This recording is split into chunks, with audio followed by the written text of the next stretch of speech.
Boa noite. Todos me ouvem? Sim, ótimo, obrigada. Com enorme prazer que damos continuidade ao primeiro curso do Museu Judaico, curso online, sobre os cristãos novos, os judeus que construíram o Brasil. Esse curso está vinculado à exposição que se encontra no mezanino do Museu Judaico, é uma exposição temporária, ela vai até o dia 29 de maio, e convido todos a visitá-la, que é intitulada Cristãos Novos e a Inquisição, 300 anos de resistência.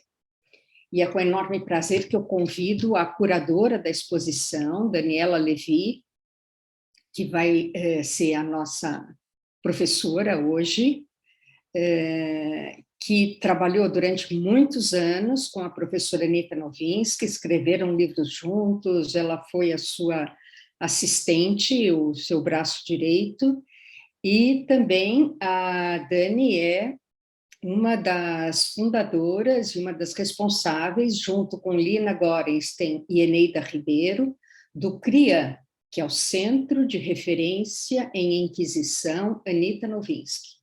Para quem não sabe, a professora Anita Novinsky dedicou praticamente a sua vida toda, enfim, anos, enfim, da sua vida profissional à pesquisa dos cristãos novos, pesquisando diretamente nas fontes e nos processos da Inquisição, que estão guardados no Arquivo Nacional da Torre do Tombo. Então, grande parte, a Dani pode me corrigir, mas entendo que a maior parte das fontes que nos permitem fazer essa exposição e trazer à tona essa questão importantíssima dos cristãos novos no Brasil, devemos a ela. E tanto a Dani quanto Lina Gorenstein e Eneida Ribeiro dão continuidade a esse trabalho, seja no CRIAN, seja desenvolvendo as suas teses, seja como professoras, enfim, de todas as maneiras. Então, eu vou, antes de dar início, gostaria de lembrá-los que essa aula está sendo gravada, que quem perdeu a primeira aula com a Lina Gorenstein, ela já está disponível no YouTube, e a segunda aula com a Eneida Ribeiro, que falou sobre os letrados, basicamente sobre a figura interessantíssima de Bento Teixeira, autor da Prosopopeia, acabou de ser colocada no YouTube, e no meio da aula eu vou colocar no chat para vocês o link para quem perdeu ou quem quer rever, ouvir novamente, possa ter acesso. Essa também, provavelmente daqui a alguns dias, na semana que vem, a gente vai colocar no YouTube. A Dani, ela também prefere esse formato da aula com perguntas à medida que surgirem, então, por favor, quem tiver alguma dúvida ou algum comentário, quiser, faça-o pelo chat, ou se quiser interromper e se sentir à vontade para usar o microfone, pode fazê-lo e ela terá o prazer em responder. Acho que é isso. Dani, é com enorme prazer que a gente volta a se encontrar online, mas, enfim, será ótimo ouvir você falar sobre essa importante questão, que é a questão da presença na economia. A gente teve vários aspectos, né? Só retomando, a Lina falou sobre a presença feminina e o que significou essa continuidade do judaísmo feito pelas mulheres. A Eneida tratou da questão dos intelectuais, dos letrados na figura do Bento Teixeira, e hoje, então, a gente vai abordar esse aspecto da economia, os cristãos novos e a economia. Então, eu passo a palavra para você e vou acompanhar, na medida do possível, o que você for falando com o PowerPoint, mas se você achar que eu estou fora do ritmo, me avise que eu acelero ou retardo, tá bom? Tá bom, eu vou te avisando, não tem problema. Bom, boa noite a todos. Queria agradecer a presença, dizer que é um prazer fazer mais esse evento junto ao Museu Judaico, né? Para quem ainda não foi visitá-lo, é uma experiência incrível, tem que ir, porque ele está lindo, ele foi feito com muito carinho, por uma equipe muito apurada, né? Maravilhosa. Então, hoje eu vou falar um pouco sobre os cristãos novos na economia do Brasil. Eu pus luso brasileira porque, como é Brasil colonial, você ainda faz parte de Portugal, né? Então, a gente não fala numa economia brasileira, mas uma economia luso-brasileira. Bom, a expulsão dos judeus da Espanha, a conversão forçada em Portugal e a instituição do Santo Ofício da Inquisição trouxe para Portugal consequências terríveis, que ao longo do tempo foi arruinando o comércio português e fez imigrar de Portugal os mais prestigiosos elementos, prejudicando por muitos anos a produção nacional, destruindo famílias, destruindo negócios. E a cultura judaica, que antes era florescente na Península Ibérica, ela foi se apagando e indo para as trevas da ignorância após o século XV e XVI. Quando o rei Dom Manuel, eu gosto sempre de lembrar, né, que quando ele fez com que os judeus se tornassem católicos, ele não tirou só a religião dos judeus. Ele tirou os costumes, ele tirou as festas, ele tirou os rituais, ele tirou as escolas, as sinagogas, os livros, o idioma, os nomes. Ele tirou a cultura e a identidade dos judeus. E não é preciso muito esforço para compreender o que significou isso para milhares de pessoas. Ter que mudar o nome, enterrar raízes, esquecer antepassados. E o mundo judaico, então, na Península Ibérica, ele se rompeu e jamais se reconstituiu integralmente. Na medida do possível, quando os cristãos novos conseguiam burlar as leis e pagar os capitães de navio para que eles conseguissem fugir de Portugal, porque era proibido que eles saíssem, né? Eles atuaram em redes secretas de fuga, que conterrâneos de outras regiões foram auxiliando, né? E conseguiram ir para a Itália, para o Levante, para a Grécia, para Antuérpia, no começo do século XVI, para Amsterdã. E os conversos portugueses, então, iniciaram um êxodo intenso. E durante séculos eles fizeram essa peregrinação. Mas um novo lugar abriu possibilidade para que os cristãos, para esses convertidos fugirem, né? Que foi o Novo Mundo, a América. Eles, no começo, tinham a ideia de que a América seria um lugar de salvação para os cristãos novos. Mas a realidade não foi a mesma que eles haviam sonhado. As nações ibéricas, né, transferiram para a América uma legislação discriminatória, uma política racista e antissemita, e montaram um sistema de fiscalização que fez com que cada cidadão da América se tornasse um cúmplice em potencial. Mas, mesmo assim, nessa multirracial e pluricultural sociedade americana,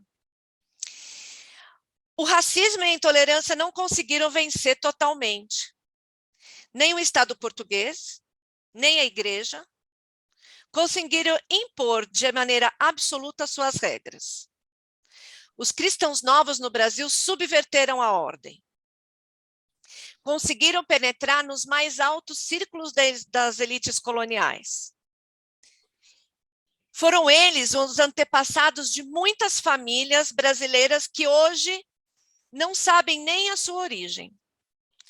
mas eles pagaram um preço para isso. Eles pagaram, em troca dessa liberdade, eles pagaram com a identidade judaica. Esses cristãos novos buscaram no Novo Mundo uma oportunidade perdida, um local onde eles pudessem refazer suas vidas. E chegaram aqui junto com os primeiros colonizadores. Esse afluxo de cristãos novos, né, povoou os espaços ermos, as densas florestas, e com sua extrema mobilidade, eles criaram vários núcleos de colonização. E os documentos que a gente tem que comprovam essa participação, eles podem ser encontrados nos arquivos da Torre do Tombo, como a Bia já havia falado, lá em Lisboa. Esses homens, eles constituíram principalmente os chamados homens de negócio, os homens de ida e vinda. Foram 300 anos que a Inquisição atuou no Brasil. E esses homens foram seu principal alvo aqui. Foram esses grandes mercadores, alfabetizados, profissionais liberais, que despertaram a atenção inquisitorial. Bom, eu acho que muitos que estão aqui já ouviram falar que os judeus foram muito importantes para as grandes navegações.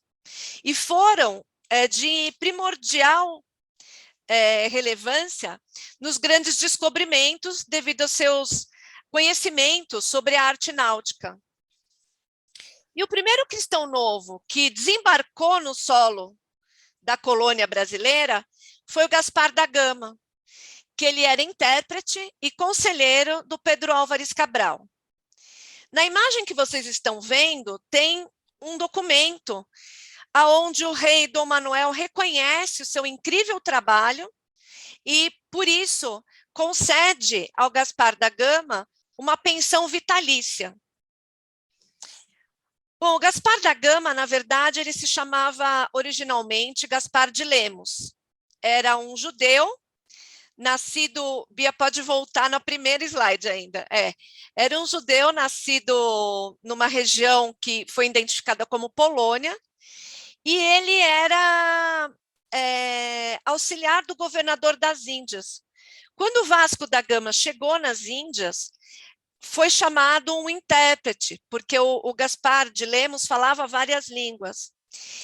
E o Vasco da Gama percebeu, pelo fato dele conhecer várias línguas, pelo jeito da conversa, que ele deveria ser judeu. Ele acabou prendendo o Gaspar de Lemos, levando para Portugal e batizando o Gaspar de Lemos com o seu sobrenome. Por isso ele se chama Gaspar da Gama. Bom, também, né, os cristãos novos aqui no Brasil, eles tiveram presentes nas primeiras construções das vilas, nos primeiros engenhos, nas primeiras tentativas de se encontrar ouro. E também, alguns historiadores já atribuíram a esses cristãos novos a primeira dinâmica e responsáveis pela gênese do capitalismo no Brasil e dinamização do comércio internacional, do comércio transatlântico. Bom, foi através desse comércio internacional que novas perspectivas abriram para esses prisioneiros nesse desenvolvimento do capitalismo comercial no Brasil. Já tem um historiador que pesquisa muito sobre esse assunto, que é o Jonathan Israel, tem vários trabalhos sobre isso, e ele demonstra, em todas as suas pesquisas, que os cristãos novos estiveram envolvidos do século XVI ao final do século XVIII, eles estiveram intrinsecamente envolvidos no comércio transatlântico internacional.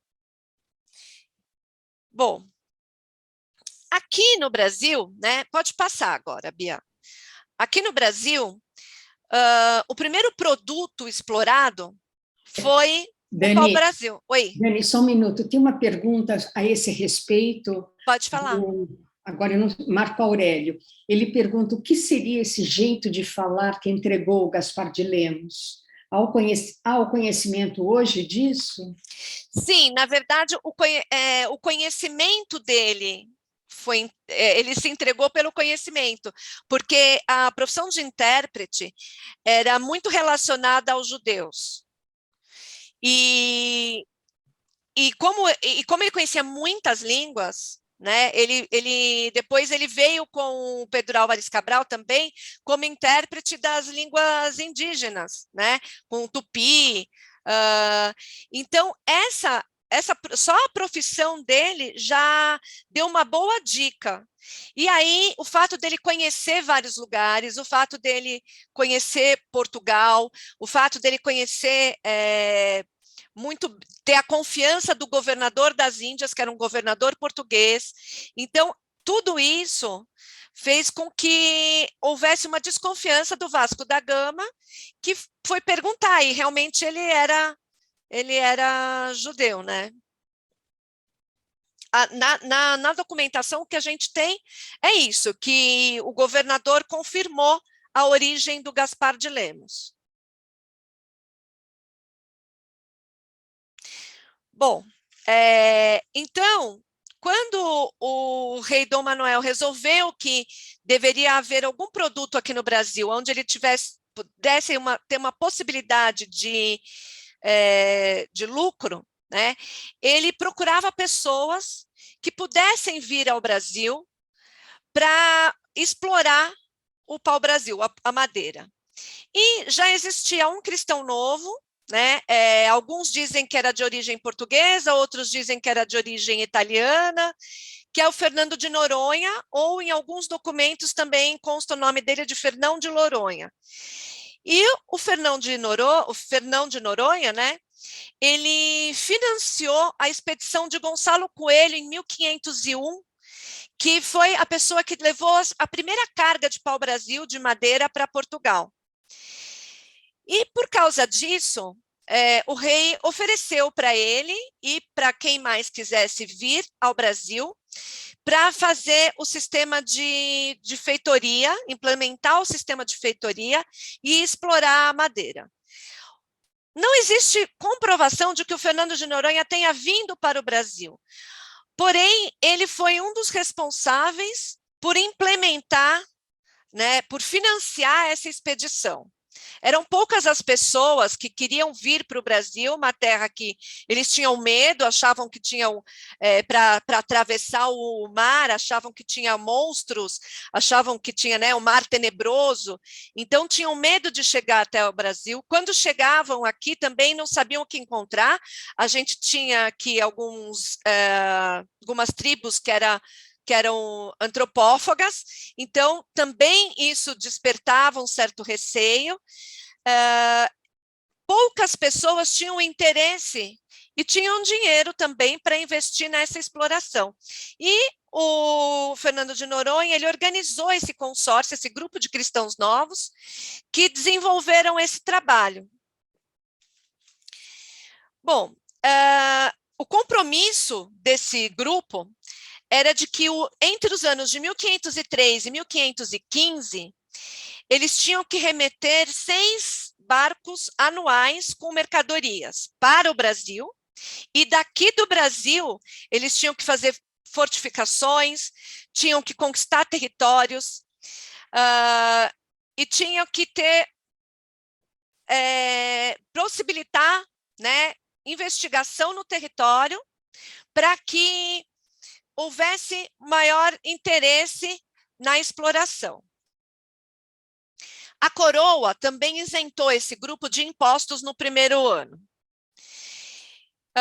E deu um espaço de 50 léguas para eles colonizarem. Por causa disso, o Fernando de Noronha, ele recebeu uma ilha, que foi a ilha que foi dada ao nome dele, né? A ilha de Fernando de Noronha, que a gente conhece hoje, e recebeu também o título de Cavaleiro da Coroa. Agora pode passar. Nesses primeiros anos de colonização, nós tivemos figuras muito interessantes de origem cristã nova que vieram ao Brasil. Eram pessoas que eram degredadas ou pessoas que não tinham nada a perder, né?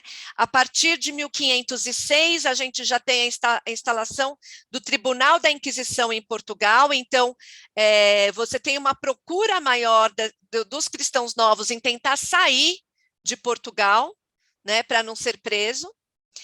E aí a gente tem uma figura muito curiosa, que é o Cosme Fernandes Pessoa, também muito conhecido como Bacharel de Cananéia. Ele foi um dos primeiros povoadores de São Paulo. E entre esses homens, eram homens normalmente rudes, que estavam acostumados a lidar com selva, com um ambiente árido, né? Mas o Bacharel de Cananéia, ele foi chamado assim porque ele tinha um certo nível de erudição. Ele era alfabetizado, ele conhecia as leis portuguesas, e ele chegou no Brasil como degredado. O documento que nós conhecemos só diz isso, não diz o motivo pelo qual ele foi degredado. E diz que, segundo o registro, né, o destino dele seria 25 graus de ladeza, que é uma expressão que a gente ainda não sabe o significado, na costa do Brasil. Pelo mapa, seria no extremo sul, próximo a Iguape, né? Que na época era chamada de Marataiama. E então o Cosme Fernandes ele viveu em Cananéia desde 1502. Ele assumiu a liderança de povos indígenas. Ele se casou com várias índias, teve muitos filhos, muitos descendentes, e ele assumiu o controle da feitoria de São Vicente, aonde o forte de São Vicente foi construído por ele, o forte que nós temos até hoje. Ele também construiu um estaleiro e junto ao porto, né, na ponta da praia, próximo ao Rio São Vicente, para abastecer os navios europeus que passavam por ali em direção ao Rio do Prata. Então, ele controlou todo esse comércio da Europa até o Rio do Prata, que é onde eles pegavam, né, principalmente os navios espanhóis, iam buscar a prata nessa região. O Cosme Fernandes, dizem que ele encontrou ouro nessa região, perto de Cananéia. E ele não informou a coroa portuguesa. E por causa disso, ele foi denunciado. O rei, então, enviou um grupo de 80 portugueses para explorar essa mina descoberta pelo Cosme Fernandes. Bom, as poucas informações que a gente tem dessa figura, né, acabam por aí. Mas é uma figura que se tornou até mitológica e muito falada na região de Iguape, de Cananéia. Pode passar, Bia. Agora, todo mundo sabe já que o primeiro produto, né? Acho que pode passar mais um, depois a gente volta nesse. Isso. O primeiro produto explorado aqui no Brasil como cultivo foi a cana-de-açúcar. E para isso era necessário a expertise também dos cristãos novos portugueses, porque desde do século XIII, XIV, eles já plantavam na ilha de São Tomé, que é uma ilha na costa da África, era uma colônia portuguesa. Agora, a história da ilha de São Tomé é uma história bem curiosa. Ela está ligada a um acontecimento muito trágico da história judaica.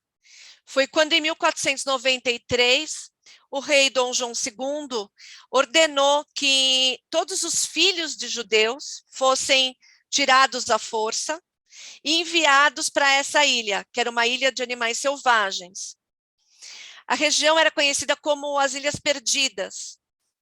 E o objetivo desse rei era povoar a região. né? Foi o Dom João II que fez isso. Bom, conta-se, né, que a maior parte das crianças não sobreviveu. Muitas foram devoradas por esses animais, né? A gente tem relatos de que foi de 800 a 5.000 crianças, cada cronista fala um número, com idade de 3 a 10 anos, mais ou menos. Os que sobreviveram, eles foram usados para desenvolver o cultivo da cana-de-açúcar. E depois eles se tornaram os primeiros agricultores. Sobre essas crianças, né, muitos já relataram. Então, tem um livro chamado Consolações às Tribulações de Israel, que fala que os ninhos enviados a las islas foram todos tragados por grandes lagartos, né? Então, comidos por jacarés. Um outro cronista, Shlomo Ben Vega, diz assim, e vários de los que foram a las islas foram devorados por crocodilos em los lagos e la orilla del mar. Então, mas nós tivemos os sobreviventes. Dani, desculpa, mas acho que é super importante para todo mundo, porque a gente não consegue gravar esses títulos. Se você puder repetir, eu vou colocar no chat aqui o título ou o autor dos livros. Tá, é o Samuel Uski. Samuel Uski, U-S-K-E? Não, U-S-Q-U-E. Samuel Uski. E isso. Outro? E ele escreveu Consolações às Tribulações de Israel. Espera aí. Consolações às Atribulações de Israel, é isso? É, isso. E o outro, que é um cronista também, é Shlomo e Ben Verga. Verga. Verga. E não tem o nome, não tem o título, não. Bom, e aí, o Dom Manuel I, né, o Venturoso, né, que a gente conhece da história do descobrimento do Brasil, né, digamos assim, no ano de 1516, ele decretou que todos os que viessem de Portugal para o Brasil receberiam instruções e equipamentos necessários para a implantação da indústria da cana. Os donatários que não possuem as condições financeiras para essa empreitada, né? E, em geral, eles faziam empréstimos tanto em Portugal quanto na Holanda. Por isso, banqueiros judeus que viviam na Holanda passaram a financiar a construção e a formação desses engenhos. Quando chegou ao Brasil a primeira muda da cana-de-açúcar com Martim Afonso de Souza, que era o donatário da capitania de São Vicente, ele trouxe especialistas, entre cristãos novos, né, responsáveis por essa implementação. E entre as principais unidades produtoras, a gente tem que destacar o engenho dos Erasmos, né, que era chamado engenho do governador. Pode mudar uma, Bia. Esse engenho dos Erasmos, ele está sendo hoje recuperado. A gente tem aí uma imagem que a Universidade de São Paulo, ela comprou o engenho, declarou como patrimônio histórico nacional e está sendo recuperado, ele está sendo reformado para ser aberto ao público. Ele tinha como capitão... Ele fica em São Vicente. Em São Vicente. E ele é aberto à visitação. Quem quiser conhecer, é aberto à visitação. Tá? Esse engenho, ele tinha como capitão-mor Jerônimo Leitão e Ana Rodrigues, ambos cristãos novos. E a gente tem relatos de que aí funcionou o primeiro núcleo de criptojudaísmo, ou seja, de judaísmo secreto. As pessoas se reuniam nesse engenho para fazer as práticas judaicas, né, escondidas. Ele esse engenho, depois também, ele foi comprado pela família Schetz, que era da Antuérpia. Essa família Schetz, né, eles eram muito amigos do Jerônimo Leitão. Isso, é o primeiro engenho de cana do Brasil, exatamente, é isso mesmo. E ele, para vocês terem uma ideia, ele era muito amigo também do sobrinho da Grácia Mendes. Não sei se vocês já ouviram falar dela, mas ela foi uma das grandes banqueiras, comerciantes judias, que depois acabou fugindo para a Turquia, onde ela se refugiou. Ela tinha a Grácia Mendes, a gente tem na exposição sobre ela, né? Ela criou uma rede secreta de fuga de cristãos novos, era uma mulher foi muito importante para a história dos cristãos novos. Bom, e nesse engenho, a mãe da Ana Rodrigues, ela se chamava Inês de Castelo. Ela foi presa e penitenciada pela Inquisição, foi mandada para Lisboa e morreu nos cárceres da Inquisição. Outra capitania que teve muito sucesso com os engenhos foi Pernambuco. E em Pernambuco, a gente tem o engenho de Diogo Fernandes e Branca Dias. Diogo Fernandes é uma figura muito falada, principalmente por causa dela, da Branca Dias, a primeira mulher a ter uma escola para moças no Brasil, primeira educadora do Brasil. Ela tinha uma escola em Olinda, e onde funcionava a casa dela. A gente tem lá, hoje, quem quiser visitar, também tem a mikve, que era disfarçada de fonte, que você pode ir visitar. Não confunda essa Branca Dias com a Branca Dias da Paraíba, que é uma história que não tem comprovação de que ela tenha existido. Mas essa Branca Dias, sim, ela foi muito denunciada, principalmente por suas ex-alunas, né, por práticas judaicas. Ela não foi presa porque ela já havia morrido quando teve a primeira visitação, em 1591, mas ela teve uma filha que foi presa, 2 filhos, né, que foram presos e levados para Portugal.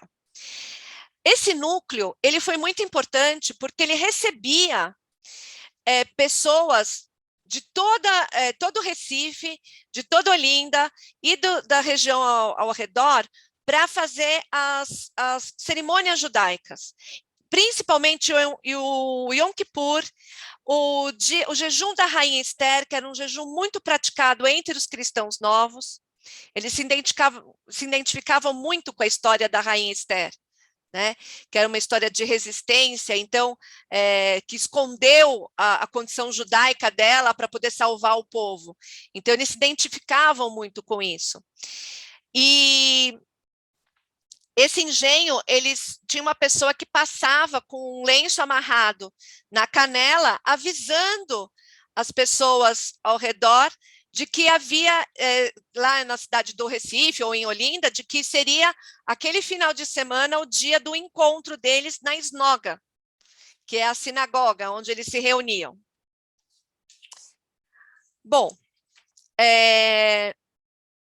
também temos, pode voltar um antes, por favor, na Bahia, no século XVI, uma outra comunidade de judeus secretos, que é o Heitor Antunes e a Ana Rodrigues, que também faziam esnogas. Então, a gente pode perceber que no Brasil tinham várias comunidades de criptojudaísmo. Eram cristãos novos que não conseguiam se encontrar no catolicismo, né, convertidos que não se encontravam e continuavam mantendo as suas práticas judaicas escondidas. Pode passar. Agora, um cristão novo que foi muito importante na administração do Brasil e que também não se sabe tanto dele assim, foi Felipe Guilhem.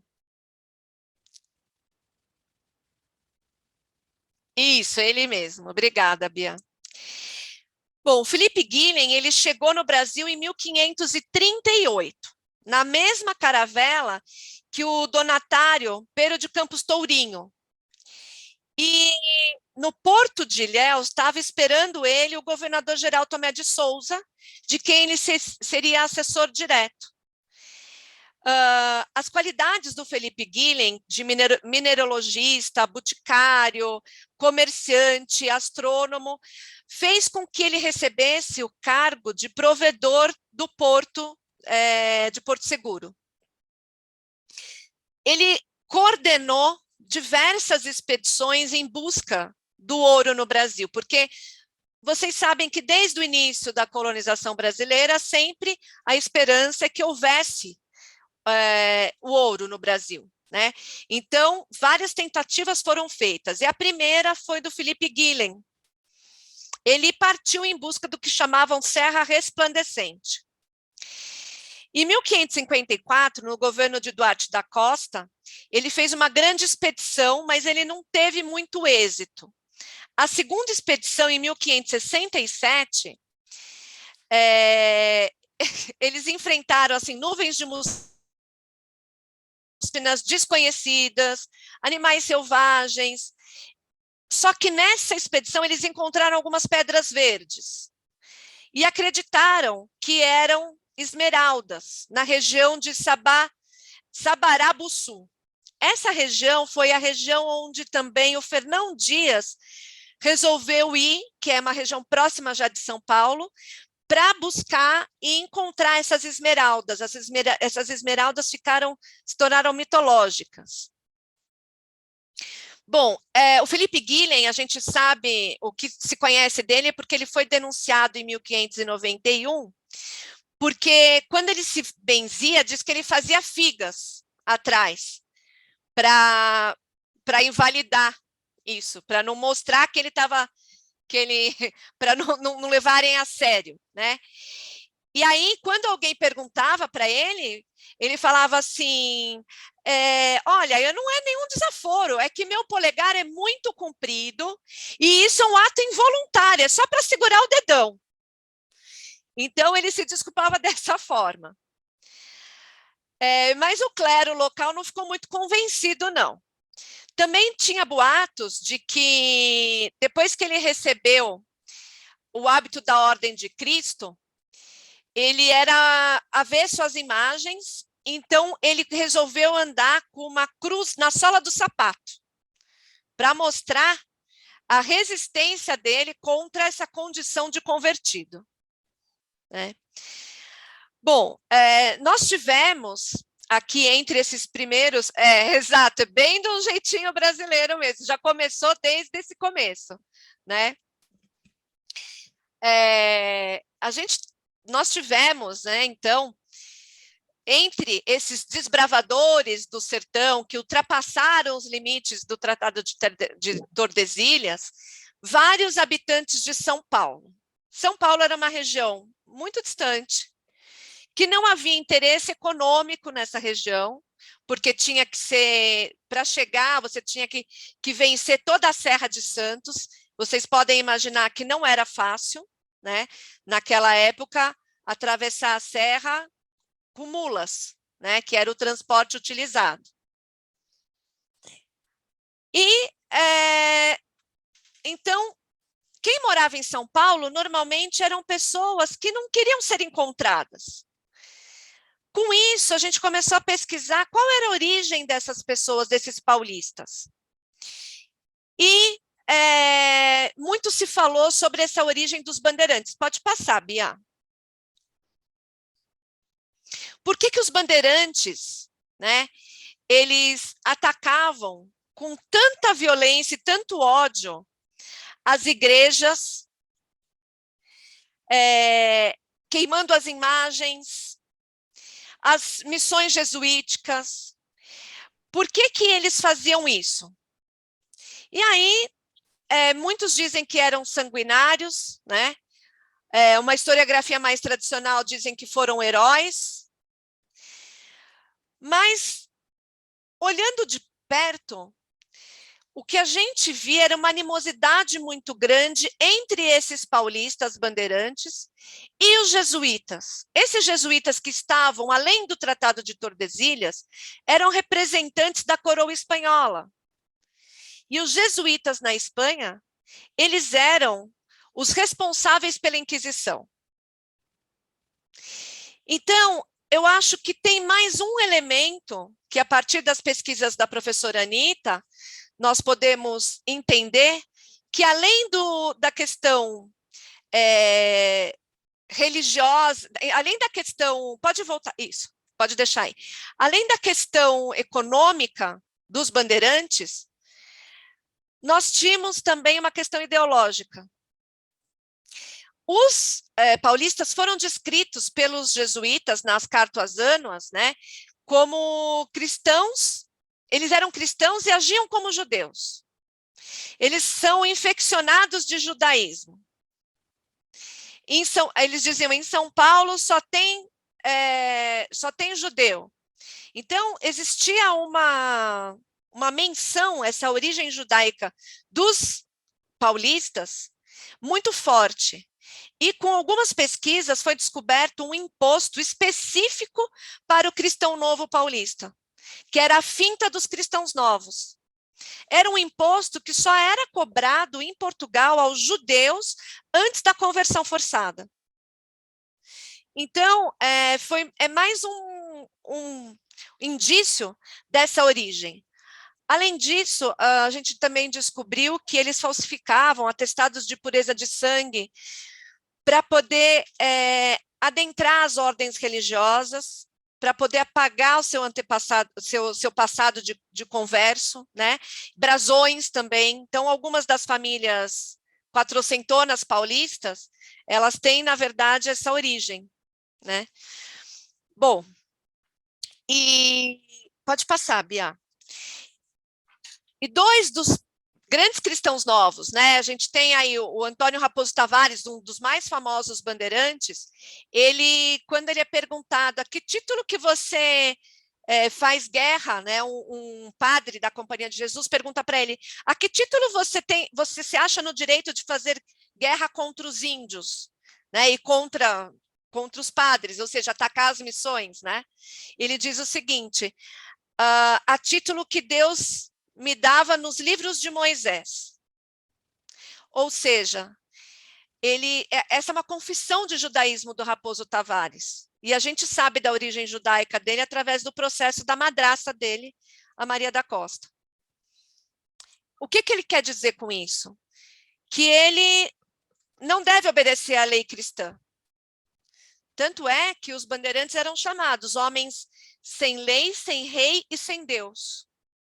Porque não obedeciam à lei cristã, não obedeciam o Deus cristão, e sim só Deus judaico, né? E não obedeciam à lei portuguesa. Porque para esses bandeirantes cristãos novos, eles achavam que São Paulo e toda essa região seria a nova Canaã. Seria um paraíso terrestre, né? Que eles vinham em busca de um novo lar para eles. E eles eram muito ligados aos índios da região, aos indígenas da região, né? Eles tinham escravos ameríndios, mas eles se comportavam como esses ameríndios. Eles andavam descalços, então, normalmente, eles são retratados, como a gente pode ver aqui, ele está aqui com um sapato, mas normalmente é retratado com uma bota, o que não era verdade, por exemplo, na escultura do Raposo Tavares. Eles não tinham botas, eles andavam descalços, eles andavam todos esfarrapados. São Paulo era muito pobre, não existia riqueza aqui, né? E eles estavam em busca de um novo lar, eles falavam fluentemente o tupi, tinham uma alimentação muito característica, que eram as formigas saúvas, era um grande petisco da época, né? Que é um costume também indígena. Bom, outro bandeirante, que foi o fundador de São Roque, Pero Vaz de Barros, né, que foi retratado aqui nesse óleo. Ele também ajudou nessas expedições pelo interior, pelo sertão, e eles foram perseguidos pelo governo espanhol porque eles estavam entrando em território espanhol. Mas, ao mesmo tempo, o governo português apoiava eles, né? Porque para o governo português interessava. Somente na época da União Ibérica é que essa situação fica complicada. E o Raposo Tavares tem até uma ordem de prisão inquisitorial para ele. Só que a sorte foi que a União Ibérica acabou um dia antes dele receber essa ordem. E aí ele não foi preso, né? Bom, tem também os irmãos Fernandes, que foram os fundadores de Sorocaba, que também trabalharam nessa expansão do território, né? Tinham, sim, os motivos econômicos, mas tinham também a ideia de formar para eles uma terra nova, uma nova Jerusalém, né? Seria a terra prometida seria aqui. Bom, pode passar.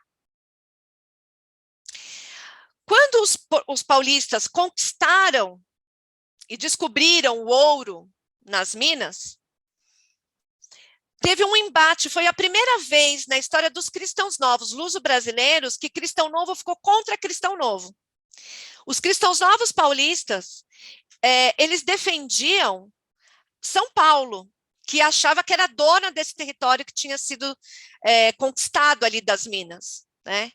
Já os cristãos novos que chegavam do reino, chegavam de Portugal, esses defendiam a pátria lusitana. Então, essa era uma questão muito delicada. Muito se diz, os cristãos novos não eram confiáveis naquela esteira da mentalidade do judeu traidor, né? Do Judas, né? Do estereótipo. Então, a gente prova, né, na história dos cristãos novos que não funcionava bem assim. Os cristãos novos se sentiam identificados com a sua pátria de origem, né? Tudo bem que os paulistas também eram portugueses, mas a gente viu que os paulistas eram muito mais identificados com um território para eles do que para o próprio rei de Portugal, né?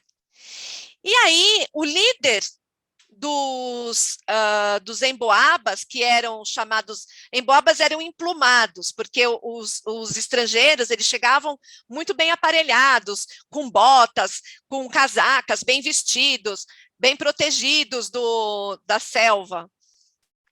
E então, eles eram chamados de emboabas pelos índios. E esse embate foi muito representativo.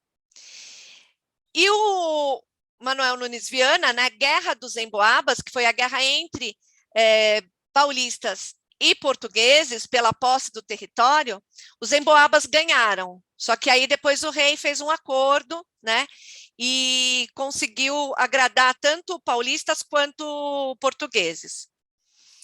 Mas foi a primeira vez, a gente tem aí uma estátua dele na Praça de Caeté, em Minas Gerais, pelo apaziguamento, mas quando os paulistas matavam um emboaba, ele falava, lá vai mais um cachorro e um emboaba. Eles falavam isso. E, por incrível que pareça, o Manuel Nunes Viana, ele era amigo. Exato, exato. O Marco Aurélio está comentando, né, que parece um tipo de prelúdio da independência. É isso mesmo. É isso mesmo. Ele era muito amigo do Miguel de Mendonça Valladolid. Miguel de Mendonça Valladolid era um paulista, ele viveu em São Paulo, ele foi preso pela Inquisição, condenado à morte na fogueira, mandado para Lisboa, um dos poucos que foram presos pela Inquisição em São Paulo. E no processo de Miguel de Mendonça Valladolid, ele confessa que ele era muito amigo do Manuel Nunes Viana, que frequentava a casa dele e que, inclusive, havia ensinado para ele uma oração, que é a oração de Netilat Yadayim, a oração de lavagem das mãos, que você faz antes das refeições ou ao sair de um cemitério, é um ritual de purificação. E ele sabia, ele escreve essa oração no processo, né? Então, isso é a prova da origem judaica do Manuel Nunes Viana, uma figura tão emblemática. E ele termina os seus dias em Portugal como editor de livros, né? Ele faz a a sua atuação aqui no Brasil, ele vai ter um cargo importante na administração das minas, mas depois ele vai embora. Pode passar. Bom, outro, né, que se destacou foi o Garcia Rodrigues Paes, filho do Fernão Dias Paes. Fernão Dias Paes, ele era casado com uma cristã nova chamada Maria Betim. Ele não era cristão novo. E ele foi um dos primeiros a adentrar ao sertão em busca das pedras preciosas. Mas o filho dele foi o responsável pela abertura do caminho mais curto do Rio de Janeiro até as Minas. A gente tem um mapa aqui, onde mostra o caminho velho, está do lado esquerdo, né? Se você estiver olhando, é o mapa mais esverdeado, é o caminho velho, é o mapa de 1707. Ele é um pouco mais longo, porque ele sai do Rio de Janeiro, vai até Paraty, depois de Paraty para São Paulo e sobe. Aí ele tem um outro, o Garcia Rodrigues Paes, ele abre um caminho muito mais próximo. Ele sai do Rio de Janeiro para a vila de Nossa Senhora Aparecida, que é Guaratinguetá hoje, e sobe por essa, onde é a estrada a Dutra, seria a Dutra hoje, né?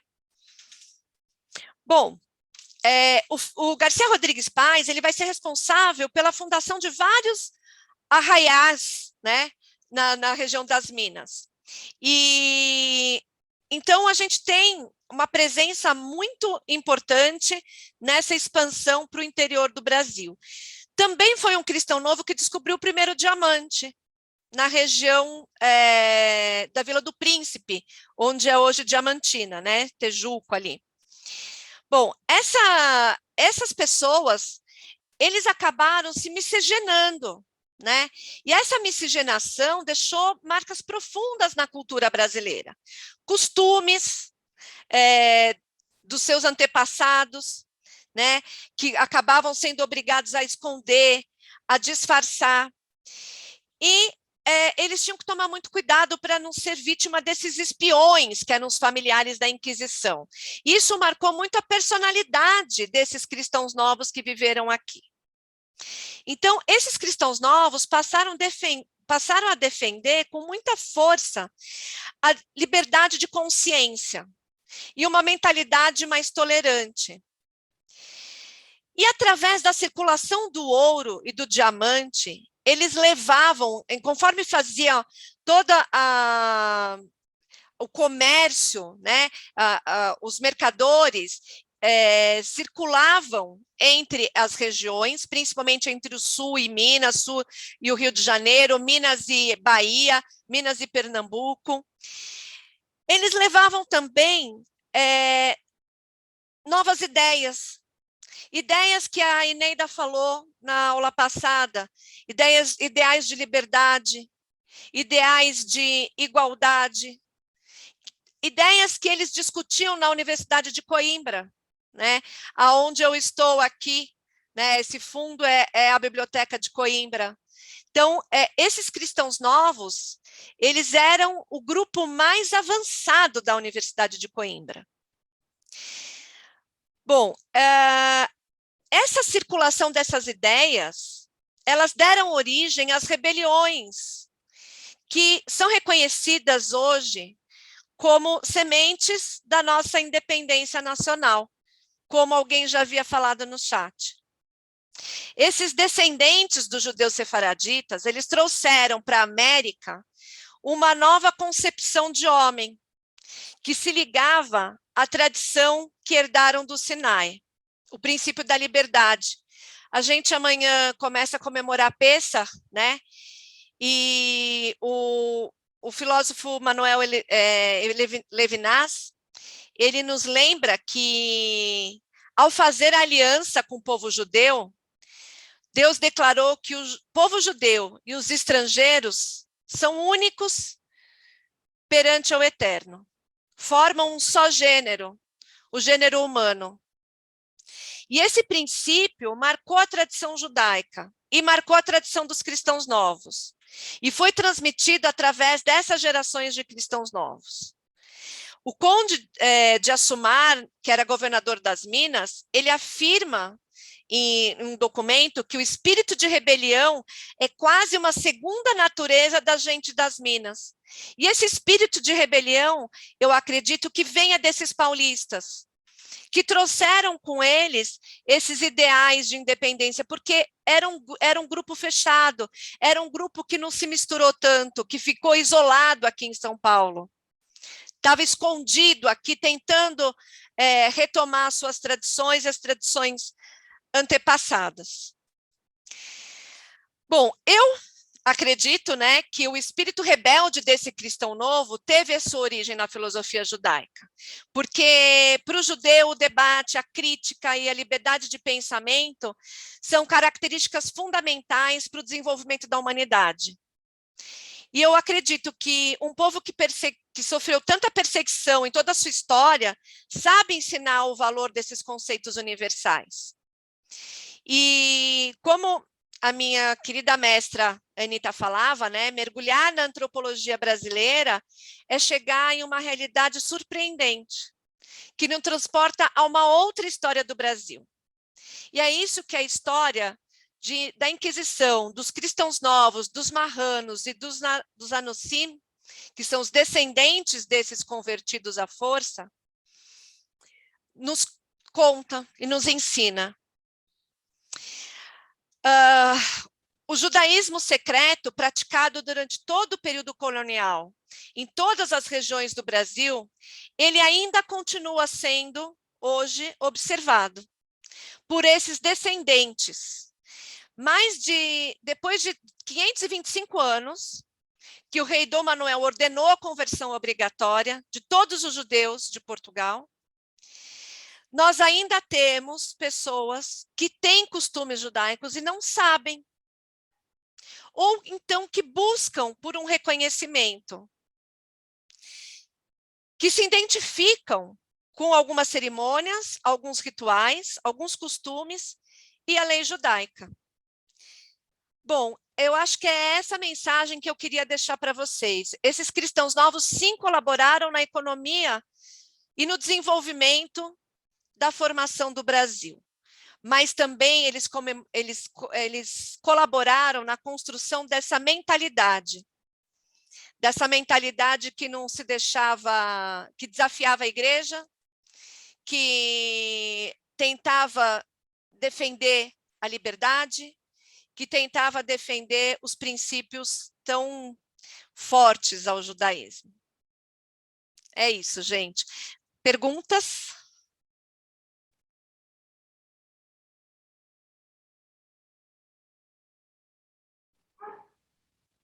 Muito bom, Dani. Deixa eu tentar ativar meu vídeo aqui, que eu me perdi aqui nos... Iniciar o vídeo. Aqui no chat a gente não tem as perguntas, mas só reforçando, então, esse é o livro que deu origem enfim, no qual esse curso se baseou, que é o livro escrito pela professora Anita Novinsky, a Daniela e as outras professoras, enfim, a Daniela, Eneide e a Lina, e que, enfim, recomendamos a leitura, assim como a visita à exposição, onde justamente foram eleitos 4 personagens, porque entendemos a exposição como dando um enfoque nessa presença de cristãos novos no Brasil. Então, nós elegemos 4 personagens, digamos assim, que trazem um pouco, e damos voz a eles, né? Uma delas é a Grácia Mendes, que a Dani levou, que apesar de não ter vindo ao Brasil, ela teve uma trajetória importantíssima, auxiliando na fuga dos cristãos novos, dos judeus, então, enfim, para a Turquia, onde ela tinha bons relacionamentos, onde a gente tem o Bento Teixeira, que é um intelectual, a Branca Dias, que a Dani mencionou, porque a gente tem registro, isso é muito importante, né? Quer dizer, são poucos enquanto que nos processos, essas pessoas, a gente tem a voz delas, né, Dani, no processo, todo esse relato que você traz é fruto dessa pesquisa, enquanto testemunho material, a gente tem, assim, patrimônio cultural arquitetônico são poucos os vestígios, mas o caso da Branca Dias é emblemático, à medida que a gente tem essa casa, onde foi encontrada uma mikve. A mikve é um tipo de banho, é um banho ritual, onde se faz num tipo de uma fonte, de uma banheira, enfim, e onde nós temos também esse engenho de Camaragibe. Então, eu reforço aqui, convido todos a visitarem a exposição e está aberto a perguntas, a comentários, enfim. Marcelo, estou vendo que você está aqui. Marcelo Guimarães, seu diretor do Museu da História da Inquisição, em Belo Horizonte, que também foi um parceiro nosso e a quem agradecemos muito a colaboração. Muitas das peças que estão expostas na exposição são emprestadas pelo Museu da História da Inquisição, e o Marcelo Guimarães foi um interlocutor importante. E ninguém quer, todos tímidos aqui. Tem uma pergunta aqui, né? Como em Portugal hoje se processa essa discussão sobre os judeus historicamente silenciados, né? Uhum. Você tem hoje, assim, em Portugal tem duas linhas. Tem uma linha que ficou muitos anos sem falar sobre Inquisição. Tem uma linha que trata muito mais a Inquisição como uma instituição. Existe um revisionismo histórico dizendo que, na verdade, a Inquisição atuou frente à mentalidade da época, né? Ou seja, ela atuava contra o herege, então, por isso ela é legítima. E existe uma outra corrente que mostra que não, e busca mostrar como funcionava a Inquisição e dar voz aos cristãos novos, né? Inclusive vai ter, agora em junho, em maio, final de maio, vai ter um congresso na Universidade do Porto sobre esse assunto, e tem um grupo que trabalha bastante com essa questão de pesquisar a origem dos cristãos novos e trabalhar com os processos inquisitoriais e tudo mais. Bom, aí tem uma outra pergunta aqui. Gostaria de comentar que meu pai é paraibano e cresceu sem comer camarão. Então, assim, um dos costumes, né, em algumas regiões, principalmente na Paraíba, que era uma região, um núcleo de cristãos novos muito muito criptojudaicos, assim, digamos assim, né, de muita prática, muita ligação com o judaísmo. Eles diziam que alguns peixes, que eram peixes de couro, que não tinham escamas, e frutos do mar tinham veneno. Então, a pessoa que comia poderia passar mal. Então, não devia se comer peixe de couro e frutos do mar por causa disso. Então, pode ser que venha daí. Olha, tem o Marcelo Alex da Silva Terra. Obrigado pela aula. Fui recentemente certificada pela comunidade israelita de Lisboa como descendente de judeus sefarditas. Olha, que legal, parabéns. Muito bom. Que bom. Agora a gente tem o Antônio Wilson de Campos Júnior. Os tropeiros que passavam pela região de Sorocaba também tinham origem cristã nova? Sim, inclusive tem um trabalho da Noeli, acho que é Noeli Siqueira, se não me engano, que é sobre os cristãos novos de Sorocaba. Então tem, eu estou vendo a Ineida aqui. Ineida, você me lembra Siqueira, o sobrenome da Noeli? Será que ela está me ouvindo? Pode ser que não. Eu vou ativar o som da...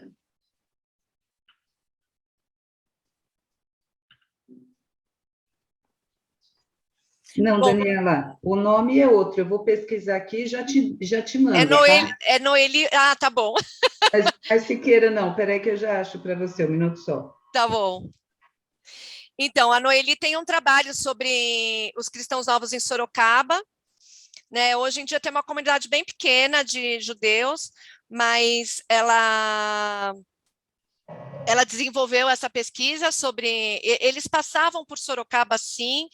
A região de Limeira também tem algumas fazendas, inclusive uma fazenda muito grande, que depois foi da Votorantim, em Limeira, que a fazenda que era do senador Vergueiro, que foi a primeira a abolir a escravidão no Brasil, ela foi uma fazenda de judeus, depois comprou. Né? Antes do senador Vergueiro, era uma família de cristãos novos, digamos assim, né? De origem judaica. Então, a gente tem toda essa região, era uma região de muita tropa, e esses tropeiros, sim, eles saíam aqui principalmente do sul, né? Eles saíam do sul para levar o charque para as minas, era o caminho deles. Tá? A Eneida colocou Noeli Zuleika Oliveira Raffanelli. Eu não sei. Ah, Raffanelli. Eu não sei por que eu cismei que era Siqueira. Raffanelli, é isso mesmo. E aqui a gente tem a Ellen Mara de Lima, perdi, dizendo que a avó dela, materna, pernambucana, contava que o seu padrinho, que era comerciante, quase não ia à missa e insistia com o bisavô dela, Ellen, compadre, não precisa ir à missa, estude as escrituras e os profetas. É isso mesmo, é porque os cristãos novos, eles sempre estudavam o Velho Testamento, né? Nunca o Novo. Então, e as escrituras é o Velho Testamento, e os profetas também. Então, realmente é bem característico, traço de herança cristã nova isso, né? E aqui a gente tem a Simone, perguntando se existem relatos que os descendentes dos cristãos novos foram resgatar suas origens judaicas, ou isso seria muito difícil? Não, tem muito, vocês viram, até o Marcelo, que acabou de falar aqui, ele foi buscar as raízes cristãs novas, existem genealogistas que têm trabalhado sobre isso, então, realmente existem algumas pessoas que estão desenvolvendo esses estudos de genealogia para fazer a comprovação, até me parece que o Marcelo tem um trabalho com isso também lá em Belo Horizonte, né, Marcelo? Acho que ele não está. Não está aqui? Eu também queria lembrar que nós temos na exposição uma série de vídeos, trechos de filmes, de documentários, e alguns até ficção, que trazem essa presença de descendentes de cristãos Sim. novos que retomaram esses... Nós temos dois filmes muito importantes. Tem A Estrela Oculta do Sertão, que mostra esses cristãos novos no sertão do Nordeste, e tem Caminhos da Memória, que mostra os judeus de Portugal, de Belmonte, que também praticavam judaísmo em segredo e que aí depois acabaram se revelando. Eu coloquei aqui, A Estrela Oculta do Sertão, é um filme belíssimo. E Caminhos da Memória. E também, isso está disponível também no YouTube. No YouTube. Vocês acham Caminhos da Memória. Agora, Raquel Joff pergunta se João Ramalho que foi casado com Bartira e fundou Santo André, se ele também era cristão novo. Olha, João Ramalho é controverso. Existem indícios, mas a gente não tem comprovação. Então, a gente não fala, entendeu? Assim, se não é, porque como a gente não pode provar, a gente só trabalha com comprovação. Quando tem algum documento que mostra que era mesmo, tudo bem. Agora, quando não tem... Eu acho interessante porque essa documentação vem a partir de um processo de denúncia, né, Dani? Sim. Quer dizer, esses processos eram processos como processos criminais, enfim. Era um processo criminal, exatamente como um processo criminal. Inclusive, as partes do processo é muito parecido com o processo judicial de hoje. E também, não só nos processos, mas nos livros de denunciação. Então, quando tinha uma investigação da Inquisição no Brasil, se montava no Colégio Jesuíta um momento para as denúncias. A população era convidada a fazer a denúncia. E quando não ia, por exemplo, na Bahia aconteceu uma vez de serem convidados a ir denunciar, a população se recusou, o governador foi lá e obrigou todo mundo, mandou a guarda levar as pessoas para fazer as denúncias. Então, era meio obrigatório mesmo a pessoa participar com as denúncias. Agora eu perdi. Onde eu estava? Não, do João Ramalho. Minha origem para a certificação foi dos Calaças. Os Calaças tem um trabalho também do Rio de Janeiro, do Fernando Gil, que ele faz sobre os Calaças. Quem são os Calaças? O sobrenome Calaça, Colasso. É um sobrenome. É um sobrenome de uma família, exato. E essa família é da Ilha da Madeira, eram de cristãos novos, então você tem vários que acabaram retornando ao judaísmo por causa disso. A Jennifer diz que comprou o livro. Obrigada, dá parabéns pela aula. Não, o livro é muito interessante mesmo. Que bom, que bom. Isso aqui que eu queria ver. Na família da minha avó materna não se apontava o dedo para a estrela. Também, né? Eles diziam, vai nascer uma verruga na ponta do dedo, porque o cristão novo não podia, era um sinal de que ele estava esperando a estrela nascer para o Shabat, né? Para sexta-feira. E ela conta também que a avó abatia o frango, cortando o pescoço e deixando o sangue na terra. Depois ela cobria o sangue, porque no judaísmo o sangue traz a alma, né? Então você tem que tirar o sangue do animal para poder comer ele. Você não pode comer animal com sangue, né? Então é um costume, e em Minas ficou muito forte isso. Em Minas e todo o interior de São Paulo também, porque muitos mineiros foram para o interior de São Paulo depois, né? Então era um costume cristão novo muito forte. Tem vários costumes, né? Dizem que a minha avó dizia que criava a verruga no dedo, era pernambucana, isso mesmo. Tem um filme também chamado Sefarad, tem. Tem vários documentários, está sendo feito novos documentários, tem um documentário até que a gente colocou na exposição como que chama, Bia, aquele documentário do Felipe Goffman? Agora me fala. Marranos do Sertão? Isso, Marranos do Sertão, é isso. Marranos do Sertão, também tem vários documentários. E falando em sefarado, vou aproveitar e já antecipar aqui em primeira mão que no dia 30 de abril a gente vai ter um show da Fortuna no âmbito dessa exposição. A Fortuna é uma cantora que trabalha muito essa relação ela é de origem sefaradi e ela canta em ladino. Ladino é a língua que os judeus que saíram de Portugal e Espanha desenvolveram, que é uma mistura de espanhol com hebraico, com árabe, enfim, no norte da África e na Turquia, e ela vai dar um show justamente chamado Saudade de Sefarad. Então, aproveito aqui, em primeira mão, convidar todos vocês. Isso será divulgado, obviamente, dia 30 de abril, sábado. Vai ser presencial? Vai. Que legal. Vagas limitadas, os ingressos precisam ser retirados 1 hora antes na bilheteria do museu. Tá, e A Fortuna, é bom falar sobre isso também, porque a Fortuna tem uma pesquisa sobre a mistura dos ritmos judaicos, do ritmo ladino, né, na música brasileira.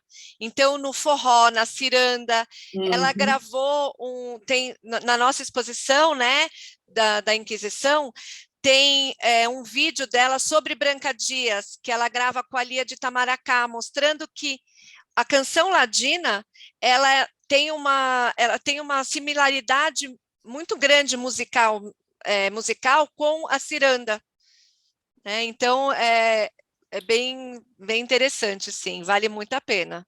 Olha, a gente tem aqui uma pergunta do Paulo Vinícius Pivato, me desculpe se eu não souber pronunciar direito. As entradas e as bandeiras que partiam de São Paulo, em algum aspecto, tinham financiamento desses cristãos novos? Sim, porque esses cristãos novos, eles eram os próprios organizadores dessas bandeiras e entradas, não todas, mas a Raposo Tavares, os irmãos Fernandes, o Pedro Vaz de Barros, todos esses eram os organizadores das bandeiras, né? E então eles que pagavam toda a estrutura da bandeira. Normalmente, a bandeira tinha que ter um padre acompanhando, e muitas vezes, quando eles, nesses casos do Raposo ou desses outros cristãos novos, muitas vezes o padre não ia, porque eles dispensavam a companhia do padre na bandeira, né? Então, realmente, muitos desses bandeirantes, eles tinham essa origem cristã nova. O próprio Borba Gato não era cristão novo, mas dizem que a esposa dele era. Então, também, porque ele era casado com a filha do Fernão Dias, né? Então, é da família. Eu acabei de colocar aqui o e-mail da Dani, para eu não ter que compartilhar novamente. Ela disponibilizou para quem, enfim, ocorrer alguma pergunta logo depois que a gente terminar, ou quiser algum comentário, ela disponibilizou o e-mail dela. E a Ellen está comentando aqui, que interessante, Ellen. Nossa, muito boa essa sua análise, viu? Gostei muito. O jeito de se aprender o alfabeto no sertão se parece com o hebraico. Fe, ge, me, do Luiz Gonzaga, que fala sobre o alfabeto. Olha, muito curioso, vou ver. E aqui, o Marco Aurélio, falando de um financiamento que o Silvio Santos teria dito, cujo sobrenome é Abravanel, que Dom Isaac Abravanel foi um dos que financiou Colombo. Sim, é verdade. E Colombo, ele tinha uma ligação muito grande com cristãos novos convertidos e com judeus. Tanto é que no diário de viagem dele, ele escreve: no dia em que deixei deixei a minha terra, foi o dia que os judeus foram expulsos da sua terra também. Né, ele fala exatamente isso. E dizem que ele adiou um dia, né, tem relatos que ele tem adiado a viagem em um dia para poder levar os cristãos novos que queriam fugir da Espanha para não ter que se converter. Os judeus, né, desculpa. Os judeus que queriam fugir. Então, e hoje a origem judaica de Colombo já é comprovada. Ok. Acho que estamos encerrando. Dani, quer falar mais alguma coisa? Não, eu acho que é isso. Se alguém quiser mais alguma informação, tirar alguma dúvida, pode mandar por e-mail. Tenho o prazer de responder. Muito bom. Então, agradeço imensamente, acho que foi excelente. Reitero aqui, está de pé o convite. Também mais uma informação, nós vamos lançar o catálogo impresso da exposição. Está previsto para o início de maio. Esse a gente... isso eu não sabia, que legal! Vai ter catálogo, isso. Que legal. E também a gente acompanhem as redes sociais, enfim, a gente procura divulgar esses eventos todos. Então, e acho que vai estar, essa aula também vai estar disponível depois no YouTube, né? Sim, a partir da semana que vem está disponível. A aula 2 já foi para o YouTube e essa aqui é a aula. Quem participou das 3 aulas vai receber um certificado. A gente tem o controle de quem participou e depois entro em contato para passar esse certificado. Muito bom, muito obrigada. Obrigada, boa noite. Participação de todos, boa noite.